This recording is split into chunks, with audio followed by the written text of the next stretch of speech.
kotak Pandora perampokan sumber daya alam yang dibikin oleh rezim Joko Widodo terbuka. Morowali adalah pusat perampokan aset negara yang dilegalisasi oleh pemerintah dan dilindungi oleh penguasa. Morowali itu jauh lebih berbahaya dan lebih tinggi nilai perampokannya daripada Freeport. Semua pihak yang merancang kebijakan ini adalah orang yang bermental pengkhianat. Pusat perampokan sumber daya alam. Maka Pak Prabowo akan menghadapi Solo, oligarki, parcok, bintang partai.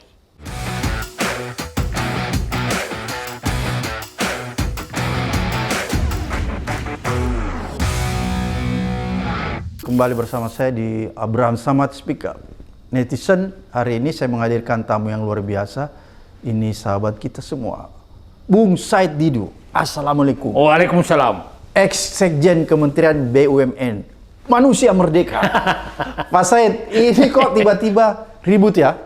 Tapi kelihatannya Pak Said sebenarnya sudah pernah ke sana ya, Bandara IMIP Morowali. Sebelum ribut, Pak Said sudah pernah ke sana kan? Saya ke sana 2015. Oke. Terakhir kemarin Februari 2025. Dan saya udah lima kali ke sana. 5 kali ya boleh. Dan ini menjadi heboh ketika kunjungan Pak Safri ke sana kan. Dan yang jadi persoalan kan, kita melihat ini kan awalnya bandara swasta ya Pak Said ya. Tapi kok dia mendapat privilege yang luar biasa. Kenapa dapat privilege yang luar biasa? Dia menjadi bandara yang tanpa orang harus melakukan pemeriksaan, menjadi bandara internasional ya. Orang keluar, datang, di sana nggak ada biaya cukai, imigrasi, nggak ada karantina. Jadi saya berpikir, wah ini bisa barang-barang ilegal masuk, dan ini memberikan karpet merah kepada negara Tiongkok mungkin ya. Kalau menurut Pak Said, apa sih yang sedang terjadi? Kita harus bersyukur bahwa kotak Pandora perampokan sumber daya alam yang dibikin oleh rezim Joko Widodo terbuka. Saya menyatakan bahwa IMIP adalah pusat perampokan sumber daya alam yang dilegalisasi oleh pemerintah dan dilindungi oleh penguasa. Saya ulangi supaya masuk semua kepala. Waduh, ini kalimatnya Pak Said ini mengguncangkan. Bahwa Morowali adalah pusat perampokan aset negara yang dilegalisasi oleh pemerintah dan dilindungi oleh penguasa. Morowali itu jauh lebih berbahaya dan lebih tinggi nilai perampokannya daripada Freeport. Lebih tinggi daripada Freeport. Lebih berbahaya? Lebih berbahaya. Oke, kenapa demikian Pak Said? Saya katakan bahwa semua pihak yang merancang kebijakan ini adalah orang yang bermental pengkhianat.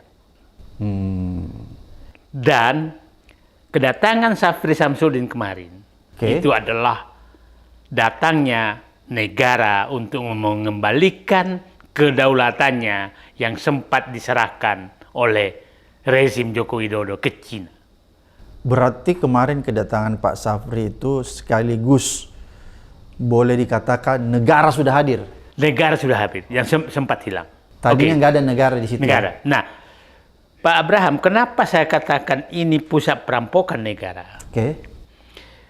Di Morowali, di Sulawesi Tenggara, itu ada BUMN namanya Aneka Tambang. Yang sejak zaman Belanda udah di situ. Betul. Ada namanya Vale, yang dulu namanya Inco. Inco, di Sulawesi Selatan. Nah, Sulawesi Selatan, Sulawesi Tenggara. Mulai dari zaman Soeharto ya. Nah itu puluhan tahun. Dan kedua, perusahaan ini, sekarang Vale udah BUMN juga.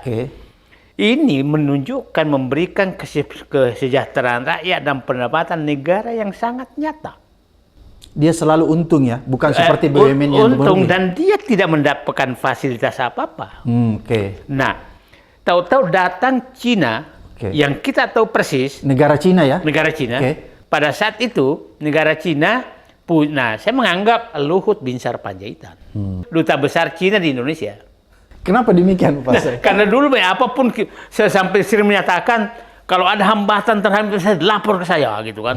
Oke. Berarti dia punya otoritas ya? Nah, punya otoritas. Dia mengalahkan otoritas negara ya? Ya, otoritas negara sampai sekarang lah masih. Nah, sekarang coba bayangkan karena IMIP itu diberikan fasilitas bebas pajak, bebas cukai, bebas masukkan tenaga kerja asing, bebas masukkan mesin, bebas masukkan segalanya, dan dibangunkan kawasan industri yang luasnya sekarang 4.000 hektar yang bebas segala-galanya. Bebas fiskal? Bebas fiskal. Oke. Lewat pelabuhannya juga khusus. Dan ingat orang, jadi bandara sebenarnya itu adalah puncak gunung es. Nggak ada kegiatan yang terlalu berarti di situ. Yang bahaya sekali adalah pelabuhannya. Karena hanya beberapa mil sudah masuk ke laut internasional, ALKI. Oke. Nah, terakhir saya ke sana. Jadi jangan dulu Pak, ada pelabuhan di Morowali itu yang tinggal berapa mil dia sudah masuk zona internasional ya? Oke. Nah, itu masuk. Nah, itu kedalamannya itu memang dia cari laut yang 18 meter. Kalau 18 meter itu berarti kapal sangat besar pun bisa masuk. Bisa masuk kapal semi induk. Ya. Semi induk perang ya. Dan saya dapat informasi kemarin bahwa kapal yang keluar masuk di situ sekarang tuh 30 kapal per hari. Di pelabuhannya? Di pelabuhannya. Oke. Yang tidak ada yang bisa meriksa. Pelabuhan khusus. Nah, jadi bayangkan Freeport dulu yang dikritik terus. Freeport tuh beroperasi normal. Tidak bebas biaya, tidak bebas pajak, tidak bebas tenaga kerja asing.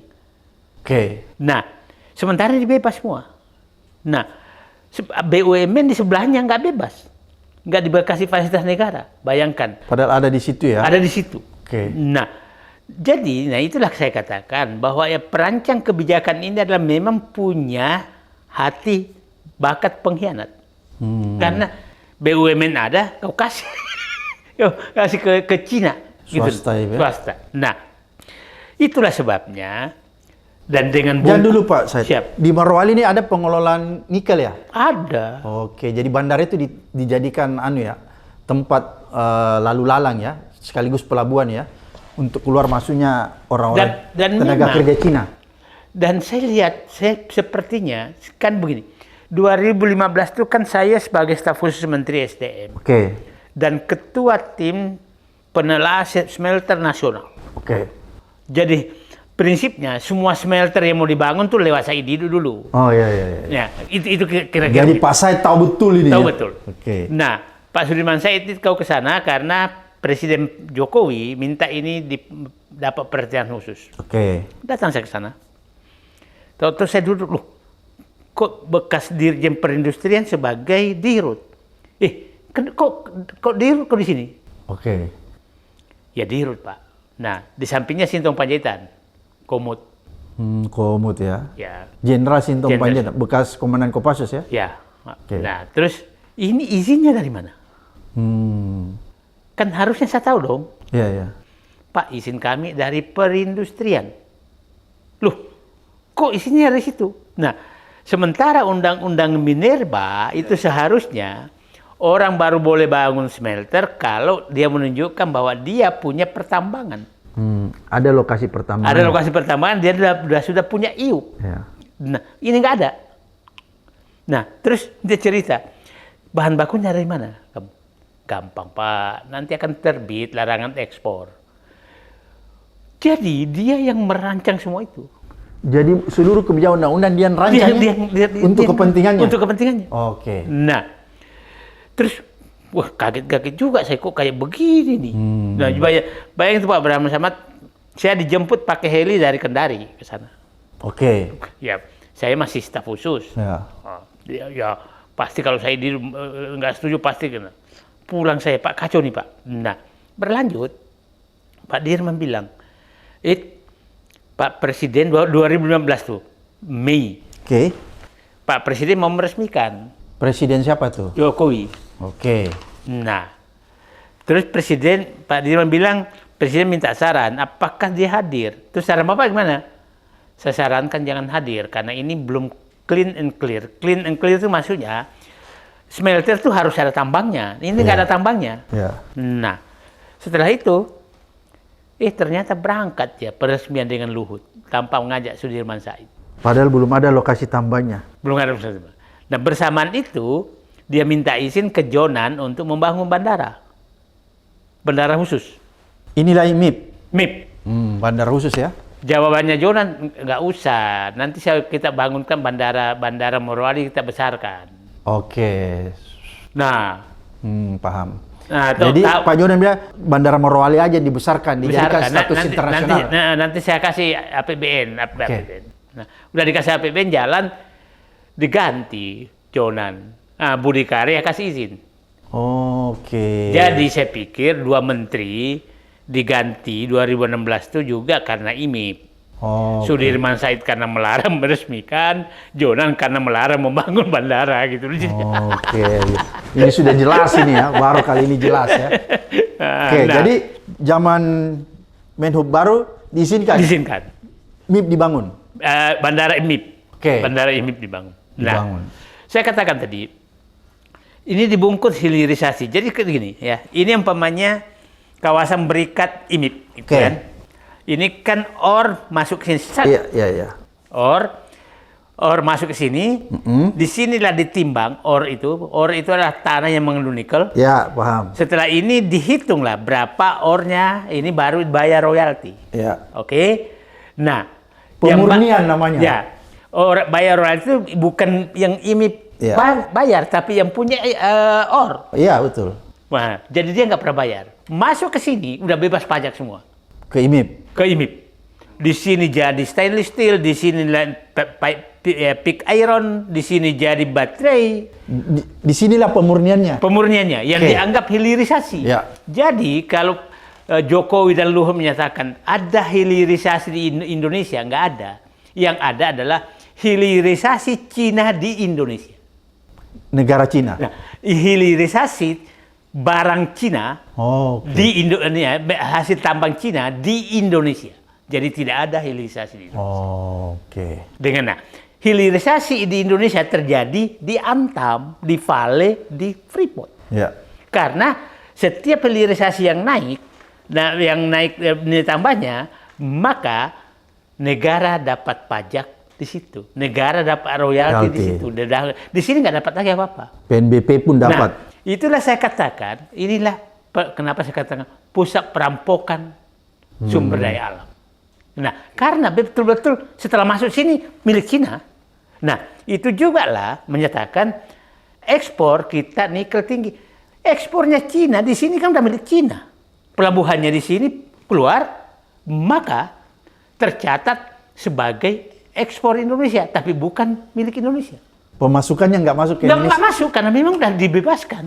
Nah, pertanyaan saya Pak Abraham, orang yang merancang kebijakan seperti ini, apakah tidak bermental pengkhianat? Koruptor itu. Ya. Clear banget. Hanya orang yang bermental pengkhianat yang bisa melakukan itu. Nah, di samping ini kan di Kolaka, di Kolaka dan Sorowako, itu kan Sorowako di Vale, Vale di Sorowako, Antam di Kolaka. Ini tadi kan kalau masuk ke sini. Cuma biasa juga wilayahnya Vale itu ada di Kolaka. Ada juga di Morowali. Iya. Nah, ini kalau masuk ke sini, maka di sini berhenti, maka langsung menjadi milik Cina. Ini dibawa ke Antam, maka masih milik terus orang Indonesia. Diolah masih milik Indonesia. Pas mau bayar royalti dihitung dari hasil olahan. Dan itu sebagian besar masuk ke negara. Sini enggak. Nah, pertanyaan saya, masih ada nggak yang membantah bahwa orang yang merancang kebijakan ini tidak bermental pengkhianat? Karena harusnya kalau mau kasih dong BUMN supaya pendapatan negara naik, betul hilirisasi. Nah, gitu. Oke, Pak Said, bandara nih kita kembali. Waktu Menteri Perhubungan baru kan dia mengeluarkan izin tuh. Kan izin status menjadi bandara internasional. Kan itu harus ada kriterianya, Pak Said. Terus harus ada pihak-pihak terkait, instansi terkait. Itu gimana tuh ceritanya? Jadi gini, ini adalah keputusan birokrat menteri yang sangat aneh. Saya birokrat. Saya 6 tahun pembuat namanya keputusan menteri. Saya yang membaca, saya yang memparah segala. Ini aneh. Satu, ini baru pertama kali Menteri Perhubungan Indonesia memberikan status bandara internasional kepada milik swasta. Baru pertama kali. Yang kedua, dari keputusan Menhubnya aneh sekali. Oke. Kalau kita butuh namanya persyaratan dari kementerian lain, maka baru kita boleh membuat keputusan setelah mendapatkan persetujuan dari yang terkait. Oke, betul. Harus ada keputusannya dulu. Keputusan dulu. Jadi Karena kan situ, kalau bangun bandara itu ada pihak-pihak terkait, Ya. ada instansi terkait yang harus dilibatkan. Nah, dan yang paling penting sana itu kan adalah harus persetujuan Kementerian Pertahanan, Oke, demi itu keamanan, satu, betul. Bea Kementerian Keuangan itu bea cukai, Betul. imigrasi, Hukum dan HAM, imigrasi. hukum dan HAM. Sekarang kan Kementerian Imigrasi. Ini yang kelima adalah karantina. Karantina ada dua, pertanian dan kesehatan. Betul. Jadi 6 rekomendasi yang dibutuhkan untuk memberikan izin. Ya, supaya bisa beroperasi. Itu tidak ada. Sama sekali tidak ada. Sama sekali tidak ada. Langsung bisa beroperasi. Nah, enggak. Jadi gini, di pasal lain dia menyatakan untuk menjalankan ini agar mendapatkan persetujuan dari menteri-menteri terkait. Artinya menteri ini memberitahu, aku kasih izin, tapi kau bawa lagi tas tanda kutip ke ini ke sini. Ke menteri-menteri itu. Menteri-menteri. Supaya keluar lagi. Supaya keluar ini. Nah, ini menteri ini betul-betul. Menteri Perhubungan ini betul-betul. Betul. Nah, ini saya yakin betul bahwa ini ada permainan di balik ini. Yakin betul saya. Jadi Menteri Perhubungan lalu ini harus diminta pertanggungjawaban hukum. Ya.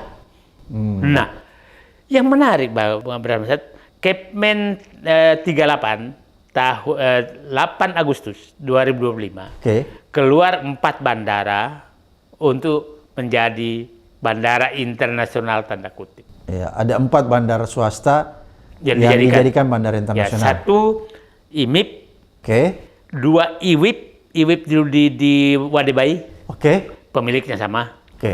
Kemudian ini RAPP Riau punya Sukanto Tanoto. Tanah Bumbu di Kalimantan Selatan. Nah, Tanah Bumbu ini tidak ada batasnya. Jadi kalau 3 ini kan ada batasnya, bahwa 1 tahun. Ini nggak ada batasnya. Tanah Bumbu. Berarti kalau ada batasnya 1 tahun, nanti setelah habis 1 tahun harus diperpanjang, atau bisa dicabut. Nah, yang menarik muncul Kepmen 558 13 Oktober. Mengubah Kepmen 38. Yang tersisa tinggal 2. Yang 2 dibatalkan IMIP dan IWIP. Yang bertahan RAPP yang masih tapi dikasih waktu sampai 2026. Tanah Bumbu tetap jalan. Nah, ini logikanya kenapa muncul terus dibatalkan? Nah, tapi yang paling aneh, itu RAPP apa kaitannya? RAPP kan punya Sukanto Tanoto, yang RAPP itu pemiliknya adalah perusahaan Sukanto Tanoto yang di Singapura, bukan di Indonesia. Nah, bukan. Jadi perusahaan yang domisili Singapura ya? Ya, yang pemilik saham RAPP. Nah, jadi sangat kita bisa menduga ini nggak mungkin jalan normal. Kenapa nggak mungkin jalan normal? Di pihak lain kita menutup bandara-bandara internasional karena kelebihan. Membebani negara, menempatkan bea cukai di sana, menempatkan imigrasi di sana, sementara nggak ada yang lewat. Coba bayangkan di Tanah Bumbu, kalau sekali sebulan datang orang menempatkan imigrasi di situ, bea cukai di situ, karantina di situ, negara membiayai. Ini nggak masuk akal. Jadi, penempatan bandara internasional itu memang di negara manapun yang ingin mempertahankan kedaulatan itu harus terbatas. Karena pengamanannya, narkoba bisa masuk, apapun, uang pun bisa diterbangkan dari sana, uang fisik. Uang fisik ya? Yang fisik. Fresh money. Fresh money, Jun. Nah, saya takutnya itu RAPP sepatutnya yang diangkut uang tuh. Jangan dulu, kalau IMIP juga begitu. Nah, saya masuk ke sini. Ini kan saya langsung kemarin keluar menyerang semua Safri kan, Pak Safri. Saya akan Pak Safri salah. Menyatakan tidak ada bea cukai, tidak ada apa. Nah, terus menyatakan ini bandara domestik. Padahal saya yakin Pak Safri sudah tahu bahwa ada izin internasional loh. Di IMIP. Di IMIP. Nah, Dan kita tidak tahu, siapa tahu ada kejadian di balik itu sehingga marah. Pak Safri itu nggak, tentara tuh jarang kelihatan marah kalau di medan perang. Saya takutnya ada satu kejadian, mungkin dia tahu terus ada kejadian karena arogansi. Saya dapat informasi itu memang ada kejadian yang membuat marah. Maksudnya arogansi IMIP terhadap pemilik negara udah keluar. Pak Said, bisa nggak kita duga-duga siapa sih yang berperan di belakang IMIP ini? Ya kita lihatlah. Jadi gini, ingat dulu selalu yang muncul, yang berangkat berunding kan adalah Luhut Binsar Panjaitan. Ya berunding sama Tiongkok? Cina, Tiongkok. Nah, selalu yang membela adalah Luhut Binsar Panjaitan. Ingat masalah tenaga kerja asing. Sampai peraturan pun semua diubah demi Cina. Dimudahkan ya? Dimudahkan. Diubah peraturan tentang penempatan tenaga kerja asing di negara. Diubah. Nah, coba bisa bayangkan, kalau bilang tenaga ahli, tukang sapu dari Cina, gaji tukang sapu dari Cina itu 16 juta, 17 juta per bulan, tukang sapu. Tukang sapu tenaga kerja Cina? Cina. Itu masuk di Morowali? Di Morowali. Lewat IMIP maksudnya? Lewat, di dalam IMIP bekerja. Tukang batu, pada saat saya ketemu saya dulu itu, tukang batu bahasa Batako, 25 juta. Padahal ini kan pekerjaan-pekerjaan kasar yang bisa dilakukan sangat kasar, tukang sapu. Ya, bisa dikerjakan oleh putra-putri yang ada di sana. Coba kan? bayangkanlah, gaji seorang kolonel dengan tunjangannya 12 juta. Tapi gaji tukang batu yang dari Cina, dari Tiongkok ya? Tiongkok, 25 juta. Yang dibayar dari hasil merampok sumber daya alam. Di mana nasionalisme orang yang menyusun kebijakan itu? Jadul Pak Said, berarti tenaga kerja yang ada di sana, di IMIP, di Morowali itu banyak tenaga kerja dari Cina ya? Ya. Dan tenaga-tenaga kerja itu bukan cuma tenaga kerja yang menengah level atas, tapi bawah pun ya, tenaga kerja kasar juga dari Cina. Paling kasar tukang sapu udah masih banyak. Ada di sana? Ada. Berarti dia mengambil ini ya, mengambil peran orang-orang yang ada di sana ya? Kan undang-undang ketenaga kerjaan kan dulu menyatakan. Ya. Hanya boleh memasukkan tenaga kerja asing apabila tidak mampu dikerjakan oleh tenaga kerja dalam negeri. Ya. Tukang sapu masa nggak mampu? Harus dia punya keahlian khusus. Keahlian khusus. Nah, itu kan diubah. Nah, yang dipakai Luhut saat itu adalah menyatakan ini tungkai proyek. Ini pembodohan yang sangat nyata. Yang dimaksud tungkai proyek itu adalah proyeknya orang Indonesia yang kontraktornya asing, kemudian kita terima jadi. Itu namanya tungkai proyek. Ini proyeknya Cina, duitnya Cina, tungkai proyeknya di mana? Nah itu kita dianggap bodoh. Yang dia tungkai proyek itu adalah proyeknya Abraham Samad. Paham. Ya, minta saya kontraktornya, Bapak terima jadi. Ya terserah saya mau tenaga kerja saya. Itu namanya tungkai proyek. Nah proyeknya Said Didu. Kok Bapak yang memudahkan saya, gitu kan? Proyek saya kok bukan proyeknya Pak Abraham Samad. Nah, Luhut selalu menyatakan itu dulu. Nah, jadi menurut saya ini terjadi di mana-mana, terjadi di mana-mana. Ini akan masih terbuka nanti di tempat lain. Wadebay, ada lagi di Sumatera, ada di Kalimantan, Mempawa, ada pusat hidro di Kalimantan Timur. Itu juga perencanaannya. Coba di Google nama Luhut Binsar Panjaitan, semua dia yang. Jangan dulu. Jadi berarti peristiwa IMIP ini yang mendapat privilege yang seperti negara di dalam negara. Kan gitu ya? IMIP ini seperti negara di dalam negara. Ini bukan cuma terjadi di Morowali, kemungkinan besar ini terjadi di tempat lain. Saya yakin. Nah, kalau kita lihatlah, dan saya pikirnya tidak main-main. Pak Prabowo dengan Safri turun menertibkan perampokan di Bangka Belitung, menurunkan 41.000 prajurit. Untuk menyelamatkan 400 triliun rupiah. Tambahan timah di Bangka Belitung. Nah, Morowali, saya yakin dia juga punya hitungan. Sehingga kemarin itu menurunkan 27.000 pasukan kurang 2 orang. Di Morowali. Jadi dia sudah membaca ada situasi sudah membaca. ya? Nah, sudah membaca. Jadi, kalau orang menyatakan ini militer turun, bagi saya militer nggak apa-apa masuk karena memang sepertinya sekarang itu hanya cara itu yang bisa menyelesaikan. Karena memang, Pak Abraham Samad, kita tahu Morowali itu smelter, pengolah or, isinya bintang 8, bintang. Perusahaan bintang 8 namanya. Bintang 8 dan memang bintang di dalamnya. Di luar yang punya IUP, Ya. yang menjual ke sana, ini juga belakangnya adalah Bintang. Bintang. Nah, jadi saya yakin Pak Prabowo sudah tahu bahwa karena Bintang, maka yang bisa menyelesaikan hanya Bintang juga. Dan bintang tertinggi adalah bintang 4. Maka Syafri Samsudin dinaikkan pangkatnya menjadi bintang 4. Kalau naik ke bintang 9, lambang ormas, salah satu ormas Islam, ya berantem gitu. Bintang juga itu. Oke, jadi ini kan smelter yang ada di Morowali ini, dia juga melakukan pemurnian terhadap perusahaan-perusahaan yang lain yang masuk ke situ kan? Tapi perusahaan-perusahaan lain itu juga sebenarnya orang belakangnya adalah orang besar. Orang besar juga. Oke. Bintang-bintang juga. Jadi bukan cuma yang tadi bintang 8 di situ. Bukan. Bintang 8 mengolah punya bintang lain. Oke. Dan ini sudah lama ya kejadian ini? Sudah lama kan begini. Ini kan yang selalu dikatakan bahwa Presiden SBY itu menandatangani MOU dengan Jinping untuk membangun smelter di Morowali. Oke. Saya masih ingat itu Pak Said, karena saya KPK pada saat itu. Itu tidak salah karena memang amanat Undang-Undang Minerba tahun 2009 itu memang harus hilirisasi. Ada syarat pemurnian. Sangat pemurnian. Makanya harus ada smelter. Harus ada smelter. Kalau dulu kan langsung dianggap mentah dibuang gitu. Nah, itu amanat undang-undang. Jadi jangan juga ada selalu menyatakan raja smelter adalah Jokowi. Enggak, itu amanat undang-undang kok. Ya. Nah, tapi Pak SBY, dibangunlah oleh Jokowi dan semua aturan diubah untuk mempermudah, memberikan karpet merah kepada investor Cina.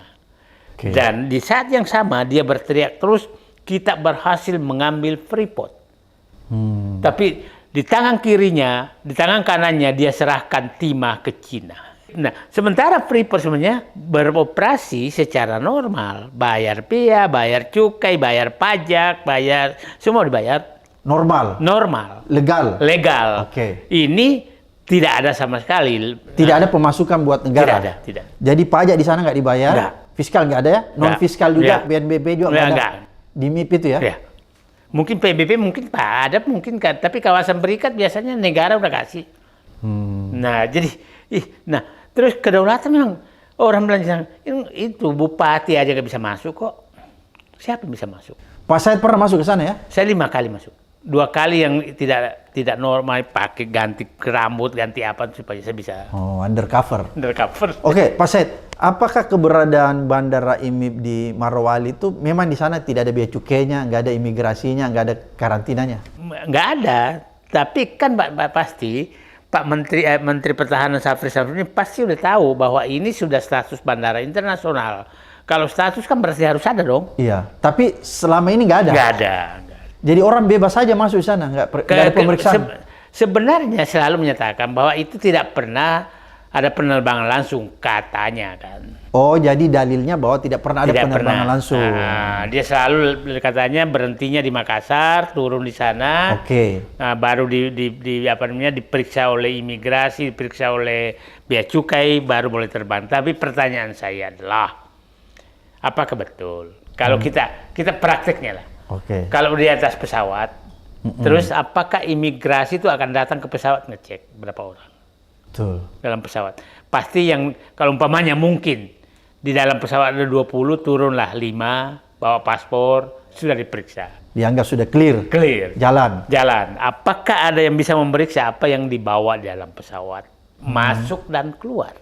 Kan nggak mungkin bahwa, nah kita tahu lah, nggak mungkin lah itu bahwa itu disuruh buka semua. Jadi itu yang terjadi di Bandara IMIP ya? Nah mungkin orang bebas keluar masuk. Nah gimana? Nggak ada yang bisa tahu. Saya jadi menariknya tuh Bang, supaya publik memahami betul. Itu kan begini, Freeport tuh punya bandara khusus juga, tapi kan di Timika. Di Timika itu naik mobil ke Freeport masih 6 jam, naik heli masih setengah jam, ya kan Pak? Jauh. Pupuk Kaltim punya, tapi kan bandara khususnya di Bontang, bukan di dalam pabrik. Kalau ini di dalam pabrik. Oke, jadi ini di dalam pabrik bandaranya. Dia masuk dalam kawasan pabrik. Dalam kawasan. Wah, ini yang Dalam kawasan. Pelabuhannya juga begitu. masuk dalam kawasan. Dalam kawasan. Jadi berarti dia bebas ya? Bebas. Bongkar muat barang apa ya? Jadi bayangkan, ini ore diolah, keluar ke Baharang, langsung diangkut ke kapal. Ke pelabuhan. Pelabuhan. Di dalam lokasi yang sama. Jadi kalau menyatakan negara dalam negara, betul negara dalam negara. Ya, karena kan kita tidak tahu berapa jumlah yang kalau langsung begitu kan. Padahal kan harusnya itu kan dihitung supaya itu cara menghitung berapa pajak yang dia harus bayar kan. Dan kita Royalty. yang paling repot itu pelabuhan. Kita nggak tahu juga tenaga kerja lewat situ. Bukan lewat udara. Oke, jadi berarti keberadaan Bandara IMIP ini ketika Menteri Perhubungannya siapa tadi? Budi Karya. Budi Karya Sumadi. Oke, jadi si Jonan diganti masuk Budi Karya. Masih Budi Karya keluar izinnya. Sebelumnya nggak ada izin. Nggak ada. Nggak dikasih izin. Oke. Jadi saya pikir ya, Jonan dipecat karena menolak host dan menolak Bandara IMIP. Jadi kalau menurut Pak Said kan pernah ke sana tuh, terus berdasarkan aturan-aturan karena Pak Said ini kan pernah jadi Sekjen BUMN, jadi tahu betul itu prosedur persuratan, mekanisme ya, sebuah kebijakan harus dikeluarkan SK dan lain sebagainya. Ini sama sekali tidak memenuhi syarat ya? Sama sekali tidak. Sama sekali tidak. Ini adalah namanya keputusan Menteri pintu belakang. Nah, tapi memang ya saya bilang isinya juga izin selingkuh kok. Izin smelter tanpa iup. Kan begini harusnya kan ada iup. Iya. Ini nggak ada? Nggak ada iupnya. Tiba-tiba ada izin dia smelter. Izin dapat bangun smelter. Sangat. Jadi betul-betul dikasih privilege ya? Ya itulah. Jadi dibayangkan, ada BUMN itu kan anaknya pemerintah. Iya. Terus ada anaknya tetangga, anak haram, yang datang dan Anda kasih semua fasilitas ke dia. Sementara anaknya, Anak sendiri nggak anak dikasih? sendiri enggak. Di wilayah yang sama. Beda kalau misalnya di wilayah lain mungkin masih bisa dipahami. Enggak masuk. Terus teknologinya apa ya? Kita kan Antam itu dibangun Belanda kok. Iya, aku tahu. Clear banget. Jadi menurut Pak Said bahwa ini betul-betul harus diselesaikan secara hukum. Saya bilang audit segera, isinya seperti apa. Oke. Yang kedua, audit semua ekspor impor yang sudah terjadi, kerugian negara berapa. Oke. Yang ketiga, audit pemilik sahamnya siapa. Oke. Keempat adalah audit semua lingkungannya dia, audit hukumnya. Dan kelima, yang terakhir, kembalikan ke operasi normal. Cabut semua fasilitas yang diberikan negara. Karena dia sudah mengambil, saya yakin, ribuan triliun. Berarti kalau dikembalikan ke posisi normal, IMIP ini jadi bandara apa? Ya, bandara itu masalah kecil. IMIP-nya ini yang harus. Oh, jadi kalau Pak Said pikir IMIP ini cuma bagian kecil ya? Kecil, bandara itu kecil. Tapi ya Jenderal Bintang 4 turun, menurunkan pasukan terjun payung, itu kan menjadi simbol. Ya, saya bilang ini cara Allah membuka. Oke. Nah, yang saya menarik sekarang, Pak Luhut mulai keluar masih tetap membela IMIP. Oke. Nah, artinya, coba bayangkan. Kalau menyatakan tidak ada negara dalam negara, kan Luhut menyatakan, saya sudah menelpon Orangnya Xi Jinping. Iya, Xi Jinping. Bahwa menyatakan tidak ada negara dalam negara. Artinya, dia mengklarifikasi bahwa memang yang hadir di IMIP itu bukan perusahaan, tapi negara. Cuma berkedok perusahaan? Berkedok perusahaan. Oke. Iya kan? Apa urusannya?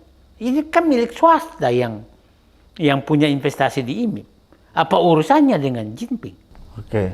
Nah, itulah kenapa kalau kita lihat kerusuhan di IMIP langsung keluar semua tuh. Lihat foto sambutannya viral yang rekaman sambutannya Luhut ke sana. Kan tegap semua kan yang menyambutnya. Siapa tahu memang tentara Cina semua. Berarti kalau menurut Pak Said, IMIP ini harus kita audit.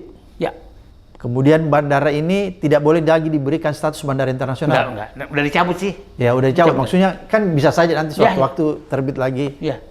Enggak. Dan bandara ini, ya saya bilang, Ya gitu. Jangan dulu Pak Said. Ya. Apakah kalau menurut Pak Said, Bandara IMIP ini memang bisa masuk kategori sebagai bandara internasional? Enggak juga, kan Boeing 737 enggak kok, pendek kok ininya landasannya. Makanya Boeing 737 dia baru ini kalau mungkin hanya berisi kapasitasnya itu hanya mungkin 60% dikosongkan. Bahan bakarnya dikosongkan, bagasinya dikosongkan, orangnya hanya 60% baru terbang karena pendek.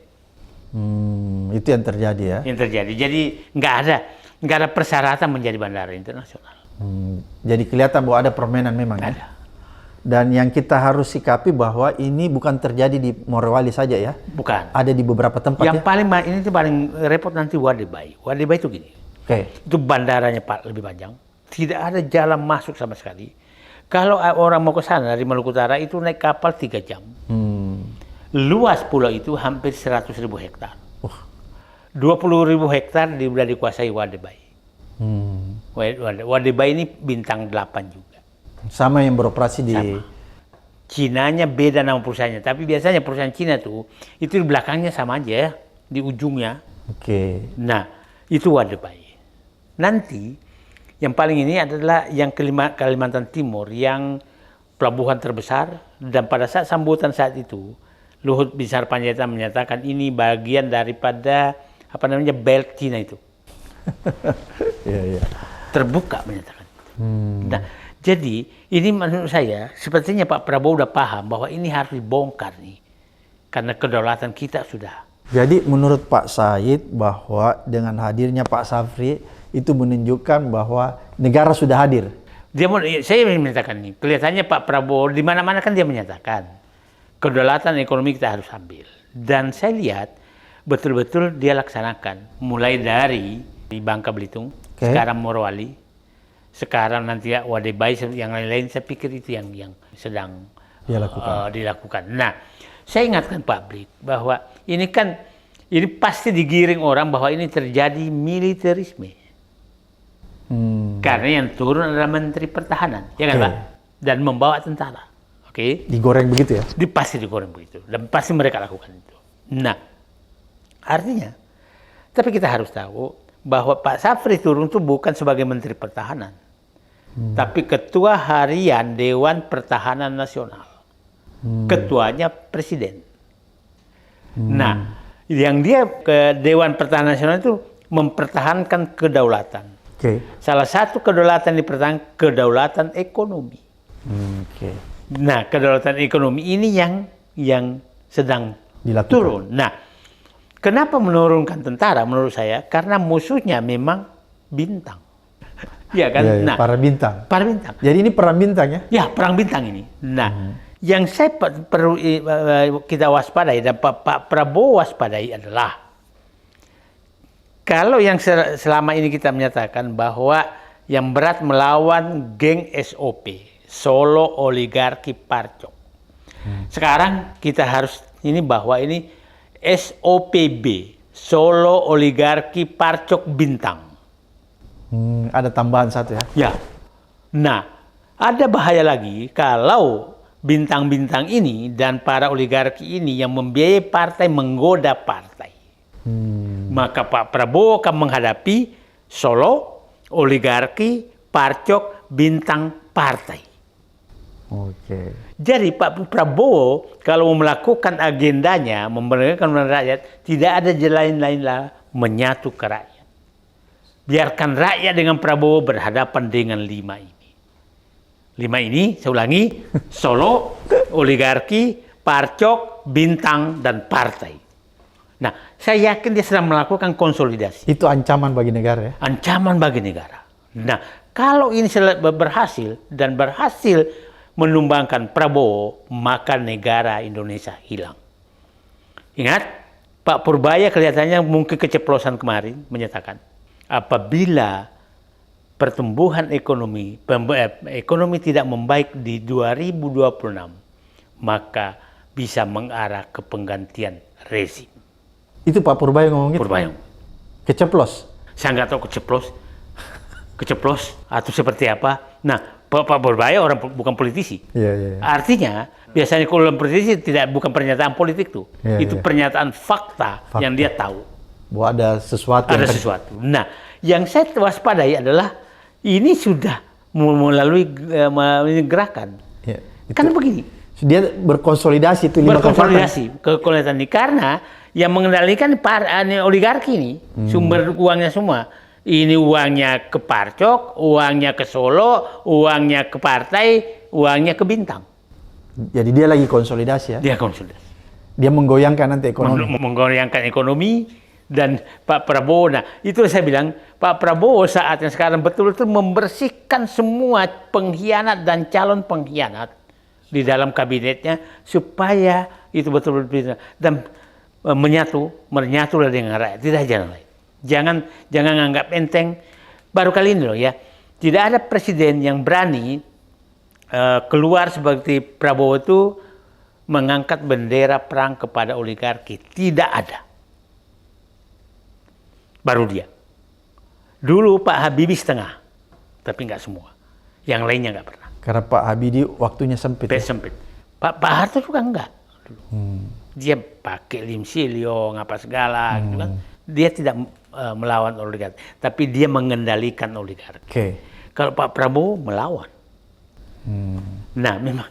Jadi Pak Prabowo menurut saya, ya harus sadari itu. Nah, jadi karena Marwal ini hanyalah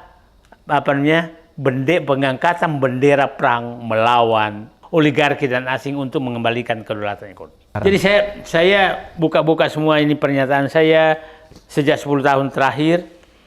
Apa yang saya duga akan terjadi semua sekarang.